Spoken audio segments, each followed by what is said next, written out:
Hi everyone, welcome to our video Assessing Kirkpatrick's Level 4, Impact. And at Level 4 we're particularly interested in demonstrating value as a type of return on investment through impact analysis. So what is impact? It is the effect the library and its services, including instruction, have on its users. It asks, what is the library, in our particular case, library instruction, trying to achieve? And how can librarians tell if they've made a difference? What is the indicator? The indicator is student performance. And for information literacy and library instruction, it's not a direct measure.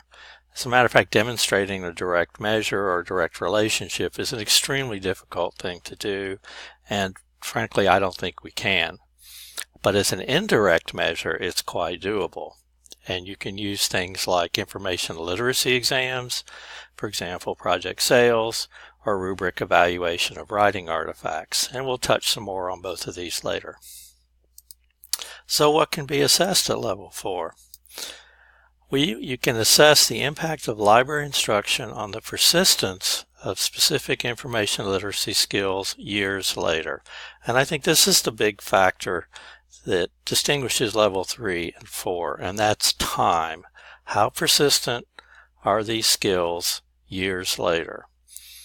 And note that in our experience, one will be lucky to get correlation, but never, ever causation. And again, it's an indirect measure of performance. So what cannot be measured at Level 4? And we'll follow up on our discussion of direct measure, and you simply can't do a direct measure of student information literacy performance. And the problem again is there's no direct connection or relationship across time. There's just too much that's intervened to confound any connection or relationship. To give you an example, here at Radford University, that some of the confounding factors are the instruction session format and frequency. We tend to do primarily one-shots, like most of you, and they mostly occur in the first and second year. By the time the students get to third and fourth year, it's been 2 years since they've had any serious information literacy instruction, which highlights a second problem, and that's often there's a lack of reinforcing assignments by faculty that require students to use writing, research, or other things such as library resources and information literacy skills. And so there's a 2-year gap between first and second year and senior capstones where students are required to draw on essentially their memory from 2 years ago. And of course, student maturity changes over time. Well, at least we hope it does.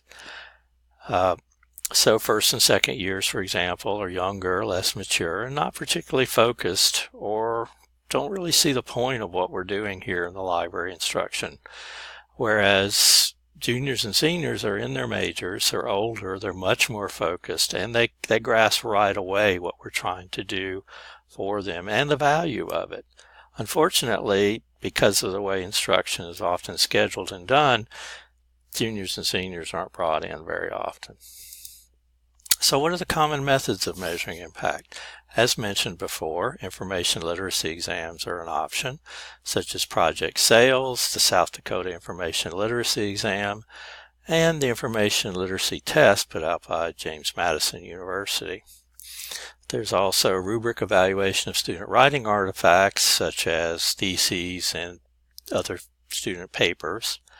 For example, Carleton College's Information Literacy and Student Writing Project, and our very own Radford University citation projects that Candace and I have done and hope to continue doing. There are, however, limitations to these methods, as everything has limitations. And one of the more interesting ones is because they're often administered at the end of an academic career, there's no way to locate any points of failure in the education process.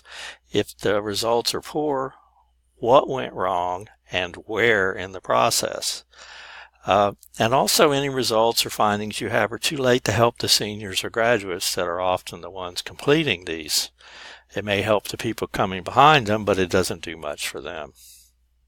And the exams in particular suffer from being low stakes for students. What that means is there's no consequences for not participating. So it's hard to motivate students to participate, and when they do, they often don't take it very seriously, which can affect the quality of the results. And we have an assessment tip for you. If you do rubric assessment, we do recommend highly that you do a norming session before you do it. Now, what is norming? Well, norming is a method of standardizing rater evaluations. You're probably going to have more than one librarian rating these papers, and what we've discovered is the more raters you have, the wider the variation in interpretation of the rubric and how it applies. So the advantage of doing norming ahead of time is you get more consistent results from multiple raters. The disadvantages is that it can add additional time at the front end of the process, although we haven't found it particularly burdensome, and we found the payoff to be well worth it. And you can never get 100% agreement. We decided that 75% agreement is satisfactory, and it still leaves room for genuine disagreement among professionals.